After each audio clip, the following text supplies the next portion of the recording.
ఎవరికైనా సరే ప్రకృతి ప్రేమ కలగాలంటే ప్రకృతిని నిశితంగా పరిశీలించాలి సూక్ష్మ కోణంలో. ఎంత అద్భుతం అంటే ప్రకృతి అంటే, రేల చెట్టు అనే ఒక చెట్టు ఉంది సార్. దీన్ని సంస్కృతంలో ఆరగ్వద అంటారు. రేల చెట్టుకి ఎప్పుడైతే పువ్వు పూస్తుందో ఖచ్చితంగా 45 రోజులు లెక్క పెట్టుకోండి, వర్షం గ్యారెంటీగా పడుతుంది. పూర్వకాలంలో రైతులు రేల చెట్టు చూసి పత్తి విత్తనాలు తెచ్చుకునేవాళ్ళు. అలాగే నేను ఒక రోజు అడవిలో వెళ్తున్నప్పుడు ఒక శతాధిక వృద్ధుడు కూర్చొని ఉన్నాడు. అబ్బా ఏ వంటలు మనవడా అన్నాడు. తాత వర్షం ఎప్పుడు పడుతుందంటే, దగ్గరలో మోదుగు చెట్టు ఉందా అన్నాడు. ఉంది తాత అంటే కాయ కొట్టి తీసుకొని రా అన్నాడు. నేను ఒక కాయ తీసుకొని వచ్చాను సార్. తీసుకురాగానే ఆయన కాయని చీల్చాడు. కాయలో ఒకే ఒక విత్తనం ఉంటుంది సార్, 3 పార్ట్లుగా ఉంటుంది.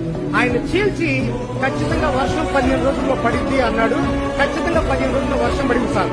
ఎలా చెప్పావు తాత అంటే, ఆయన చెప్పింది రేల చెట్టుని మోదుగు చెట్టుని మనం చీల్చినప్పుడు విత్తనం కింద భాగంలో ఉంటే 45 రోజుల్లో వర్షం పడుతుంది.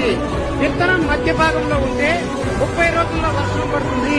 విత్తనం పై భాగంలో ఉంటే 15 రోజుల్లో వర్షం పడుతుంది అని చెప్పాడు సార్. ఏ శాస్త్రవేత్త కూడా లేదు సార్.